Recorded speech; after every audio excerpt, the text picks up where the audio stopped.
नमस्कार साथियों, मैं बीके सोलंकी आप सभी का एजुकेशन के बेस्ट प्लेटफॉर्म समीक्षा कोचिंग क्लासेस मुरैना में तहे दिल से स्वागत और अभिनंदन करता हूं।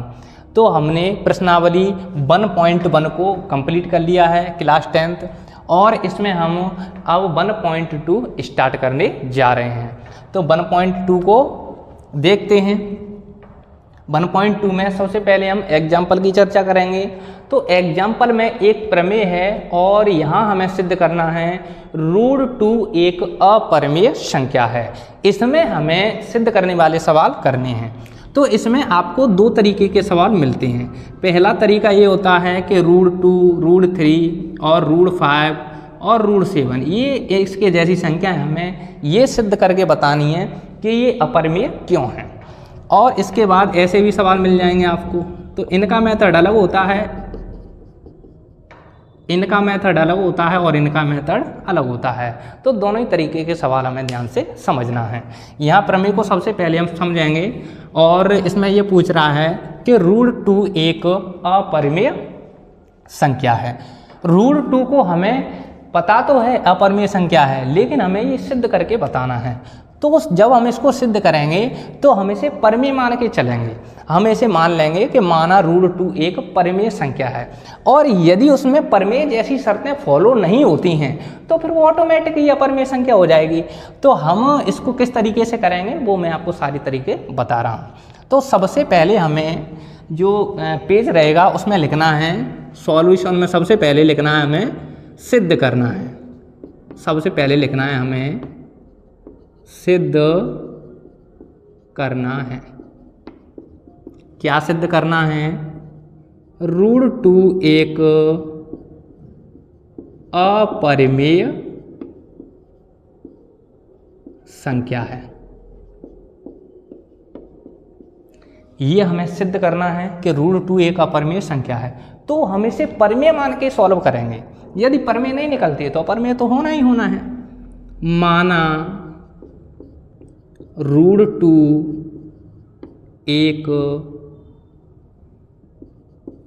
परिमेय संख्या है। माना √2 एक परिमेय संख्या है और आपको मालूम है यदि कोई संख्या परिमेय संख्या होती है तो उसका रूप होता है वो p/q के रूप में होता है। इसलिए माना कि √2 = p/q। जो √2 का रूप होगा वो कैसा होगा? p/q का होगा। जो √2 का रूप होगा वो कैसा होगा? p/q का होगा।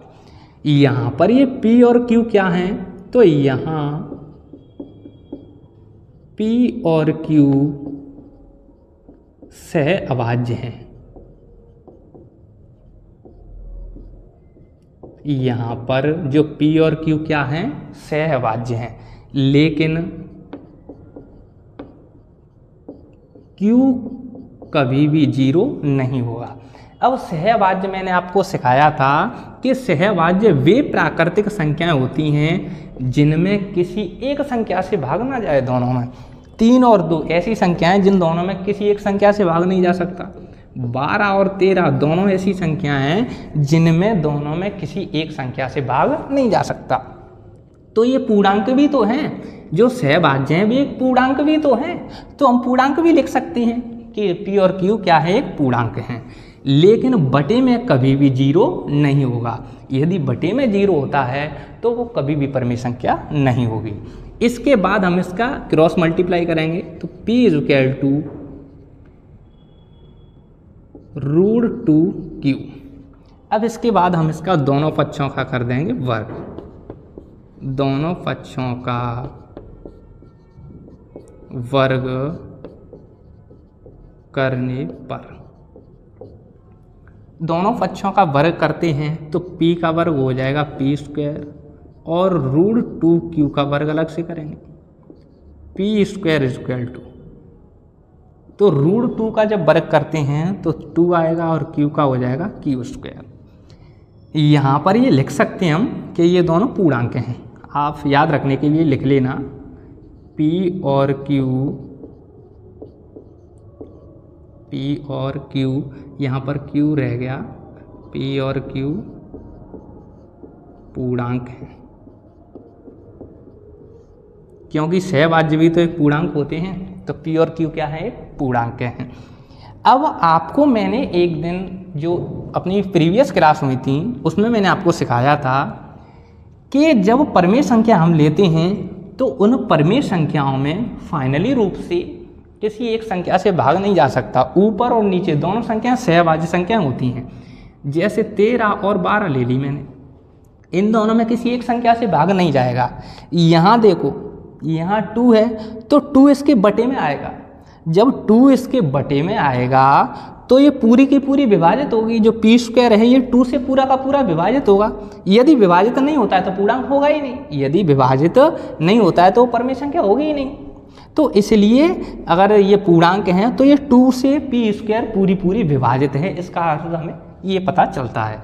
यदि कोई संख्या ऐसे दी है 12/15 तो अभी ये परमेय संख्या नहीं है, क्योंकि अभी इनमें भाग जा रहा है।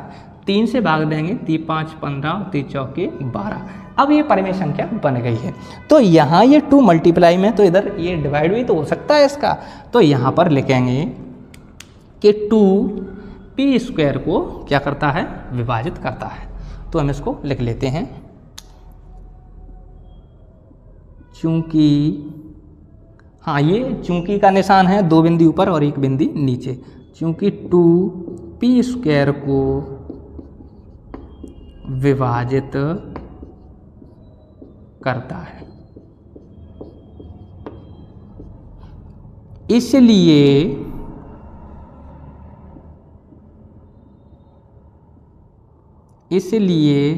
2 पी को भी विभाजित करेगा। इसका अर्थ क्या होगा कि मान लो कि कोई संख्या है और उस संख्या का भाग जा रहा है किसी संख्या के वर्ग में। जैसे मान लो 3 का भाग 81 में जा रहा है, 3 का भाग पूरा पूरा 81 में जा रहा है, और 81 9 का वर्ग होता है तो 3 का भाग 9 में भी तो जाएगा। यानी 3 का यदि पी स्क्वायर में 2 का यदि पी स्क्वायर में भाग जा रहा है तो 2 का पी में भी तो भाग जाएगा। तो ये कंसेप्ट है, इसे आप याद रखना। अब जिस संख्या से भाग जा रहा है उसको हम पुनः मान लेते हैं। कैसे मानेंगे, पुनः p बराबर 2k। यदि p में 2 से भाग जा रहा है तो उसी को पुनः मान लेते हैं, p बराबर 2k। यहाँ k एक क्या है, तो यहाँ k एक पूर्णांक है। यहाँ पर क्या है, k एक पूर्णांक है। अब हम क्या करेंगे, दोनों पक्षों का कर देंगे वर्ग। दोनों पक्षों का वर्ग करने पर, दोनों पक्षों का वर्ग करते हैं। यदि दोनों पक्षों का वर्ग करेंगे तो p का वर्ग हो जाएगा और 2k का इधर वर्ग हो जाएगा। अब इसका वर्ग करते हैं हम, तो p का वर्ग कितना होगा। अब इसको थोड़ा इधर कर लेते हैं हम, फिर आपको दिखेगा नहीं। p का वर्ग होता है p स्क्वायर, वो तो जैसा का जैसा लिखा है। 2k का स्क्वायर करेंगे तो 2 का वर्ग 4 और k का k स्क्वायर। इसको हम समीकरण 2 मान सकते हैं, यदि ना माने तो भी कोई दिक्कत नहीं है, तो इसको हम समीकरण 2 मान लेते हैं। समीकरण 2 से p स्क्वायर का मान समीकरण 1 में रखने पर, क्या मैं इस p स्क्वायर के इस मान को उठा के यहाँ नहीं रख सकता हूँ, यहाँ p स्क्वायर की जगह बिल्कुल रख सकता हूँ। p स्क्वायर का मान है 4k स्क्वायर, तो इस 4k स्क्वायर को उठा के मैं यहाँ रख देता हूँ। 4k स्क्वायर को उठा के मैंने यहाँ रख दिया और इक्वल टू में क्या दिया है, 2q स्क्वायर। यहाँ 2 से कट जाएगा 2 बार, 2k स्क्वायर बराबर q स्क्वायर। इसको मान लेता हूँ मैं समीकरण नंबर 3। अब यहाँ देखिए बिल्कुल ऐसी की ऐसी कंडीशन आ गई है, यहाँ पर 2 से p स्क्वायर में भाग जा रहा था और यहाँ से 2 से कै में भाग जा रहा है, q स्क्वायर में भाग जा रहा है। 2 बिंदी ऊपर और 1 बिंदी नीचे से कहते हैं चूंकि, सिंस, चूंकि 2 से q स्क्वायर 2q स्क्वायर को विभाजित करता है,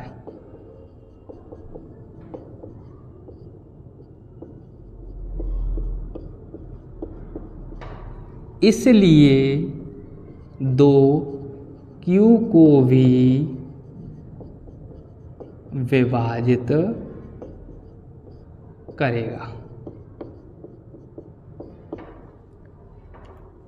अब आप थोड़ा सा दिमाग लगाएं कि 2 से यहाँ p में भी भाग जा रहा है और 2 से यहाँ q में भी भाग जा रहा है, p में भी 2 से भाग जा रहा है और q में भी 2 से भाग जा रहा है। यदि इन दोनों में भाग जा रहा है तो वे सहभाज्य हो ही नहीं सकती हैं, क्योंकि सहभाज्य हम उन्हें कहते हैं जिनमें किसी एक संख्या से भाग न जाए। तो इन दोनों में तो 2 से भाग जा रहा है, यहाँ भी 2 से भाग जा रहा है, यहाँ भी 2 से भाग जा रहा है, तो ये सहभाज्य हो ही नहीं सकती हैं। तो समीकरण 1 और 3 से स्पष्ट हो चुका है कि जो p और q के उभयनिष्ठ गुणनखंड है क्या है, 2। दोनों का उभयनिष्ठ गुणनखंड है। गुणनखंड का मतलब कि 2 से दोनों में भाग जा रहा है। तो फिर ये जो हमने माना था, यहाँ पर जो हमने p बट्टे q को सहभाज्य माना था, ये हमारी अवधारणा गलत सिद्ध हुई। यदि हमारी अवधारणा गलत सिद्ध हुई है, अतः यह परिमेय संख्या नहीं होगी। कैसी संख्या होगी? अपरिमेय संख्या होगी। तो इसे लिख देते हैं, समीकरण 1 व 3 से स्पष्ट है कि p और q का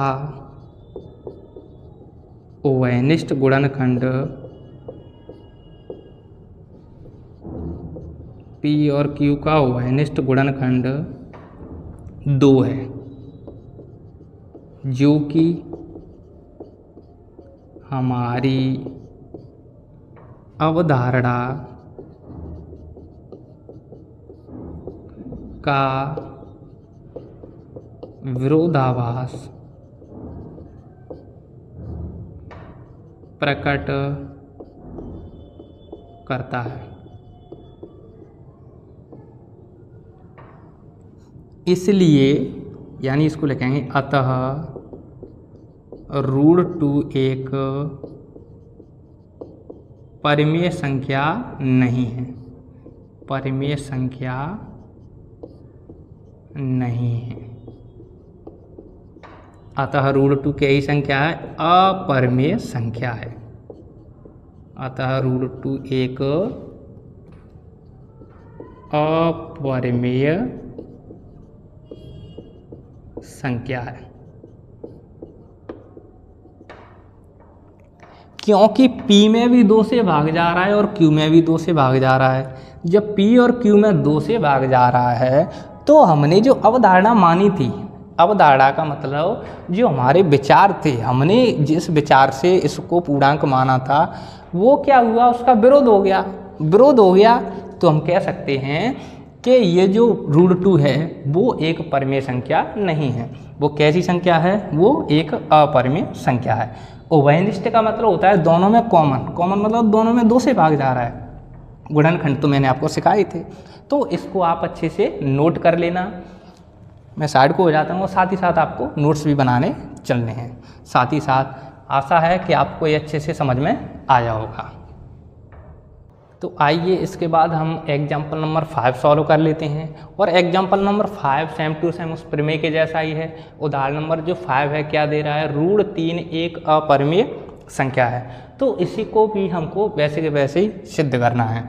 तो हम क्या लिखेंगे? सबसे पहले लिखते हैं सिद्ध करना है। सिद्ध करना है, क्या सिद्ध करना है? √3 एक अपरिमेय संख्या है।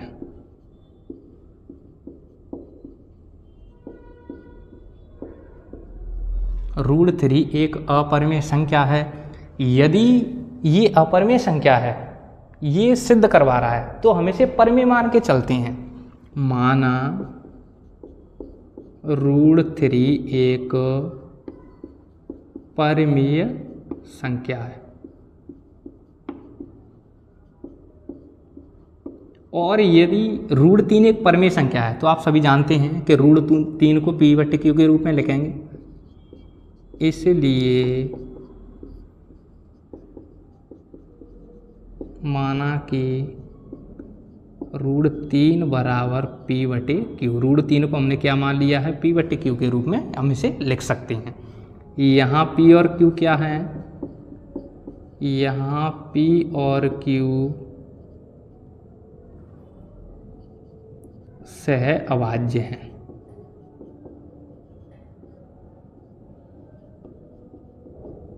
यहाँ पर P और Q क्या है? तो यहाँ पर P और Q सह अभाज्य हैं, लेकिन Q का मान कभी भी 0 नहीं होगा। लेकिन जो Q का मान है बटे में कभी भी 0 नहीं आएगा, फिर तो परिमेय होगी ही नहीं। यहाँ पर सेम टू सेम वैसे ही अपन को कैलकुलेशन करना है। क्रॉस मल्टीप्लाई करेंगे तो Q का इधर मल्टीप्लाई होगा √3Q। अब इसके बाद करते हैं दोनों पक्षों का वर्ग। दोनों पक्षों का वर्ग करने पर P का वर्ग करते हैं P² और √3Q का वर्ग करते हैं अलग से। P का वर्ग हो जाएगा P², √3 का कितना होता है? √3 का वर्ग करेंगे तो रूट हट जाएगा और 3Q²। इसे मान लेते हैं समीकरण नंबर 1। यहाँ हम उस लाइन को लिख सकते हैं। P और Q पूर्णांक हैं। P और Q पूर्णांक हैं। वैसे सहभाज्य, यदि ये सहभाज्य हैं तो पूर्णांक हैं, अलग से भी लिख सकते हैं। यहाँ फिर मैं आपको दोबारा से बता रहा हूँ कि यदि यहाँ मल्टीप्लाई में 3 है और ये दोनों पहले से ही सहभाज्य हैं, सहभाज्य का मतलब ये 3 इसके बटे में आएगा, तो सहभाज्य तो तब बनेगी जब 3 का पूरा पूरा इसमें भाग चला जाएगा, तभी तो सहभाज्य बनेगी, फिर भाग जाएगा ही नहीं। तो पहले इसका मतलब ये है, इधर मल्टीप्लाई में 3 आ रहा है, इसका मतलब ये 3 से पूरी पूरी विभाजित है, क्योंकि 3P² को विभाजित करता है। इसलिए 3P को भी विभाजित करेगा। यानी इसका मतलब यह है कि किसी संख्या से किसी संख्या के वर्ग में भाग जा रहा है तो उस संख्या से उस संख्या में भी भाग जाएगा। जैसे मान लो कि किसी संख्या से भाग जा रहा है, जैसे 6 है, 6 से भाग जा रहा है 36 में, और 36 क्या है? 6 का ही तो वर्ग होता है, तो 6 से 6 में भी भाग जाएगा। जैसे 2 से भाग जा रहा है 36 में, यानी 6 का वर्ग कितना होता है? 36, तो 2 से 6 के वर्ग में भाग जा रहा है, तो 2 से 6 में भी तो पूरा पूरा भाग जाएगा। तो इसका अर्थ यही है।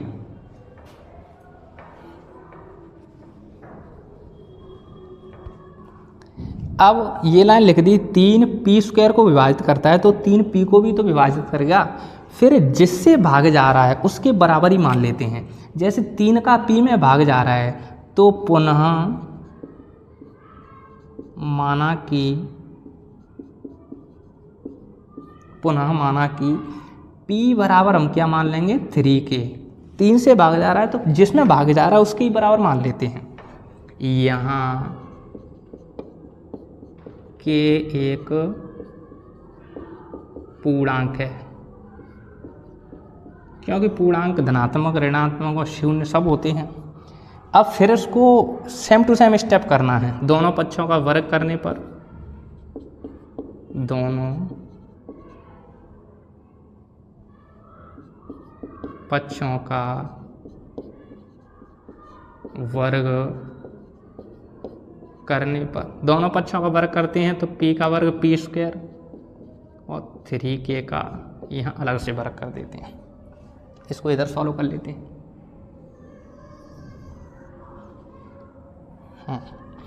पी का वर्ग हो जाएगा पी स्क्वायर, वो तो है ही। 3 का वर्ग होता है 9, कितना होता है 9, और के का वर्ग के स्क्वायर।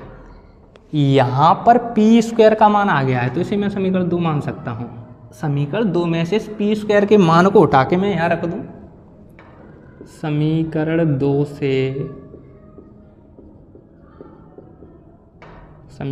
से पी स्क्वायर का मान समीकरण 1 में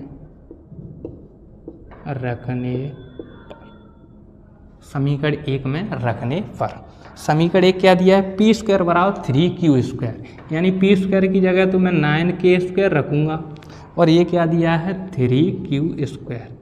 3 से डिवाइड हो जाएगा 3 बार, तो 3k स्क्वायर बराबर q स्क्वायर, इसे मान लूँगा समीकरण नंबर 3। अब यहाँ फिर देखिए, इस 3 का भाग जाएगा q स्क्वायर में, तब ये सहभाज्य नहीं होगी, लेकिन 3 का इधर भी भाग जा रहा है और 3 का इधर भी भाग जा रहा है, तो फिर सहभाज्य कैसे हो सकती हैं? क्योंकि 3q स्क्वायर को विभाजित करता है, इसलिए 3q को भी विभाजित करेगा।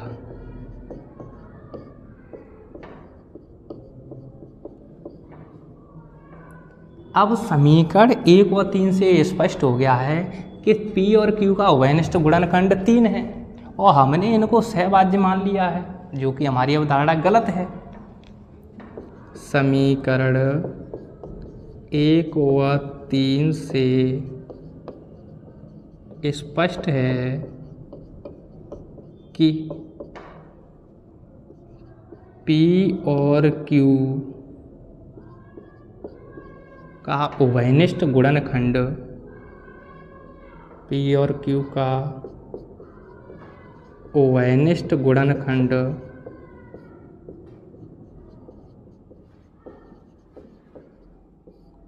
3 है, जो कि हमारी अवधारणा का विरोधाभास प्रकट करता है, जो कि हमारी अवधारणा का विरोधाभास प्रकट करता है।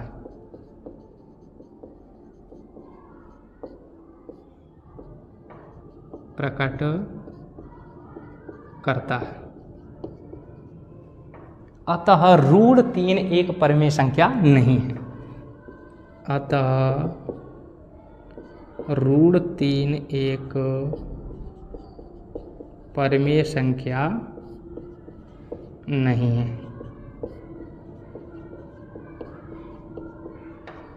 अतः ऋण 3 एक अपरिमेय संख्या है।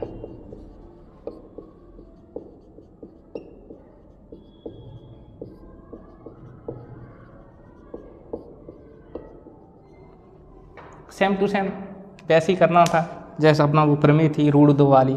आई होप आपको ये अच्छे से समझ में आ जाए होगा। फिर भी कोई डाउट बचते हैं तो प्लीज़ कमेंट में अपने डाउट शेयर करें, और ऐसे आप पूरा का पूरा ऐसा का ऐसा ही नोट कर लेना।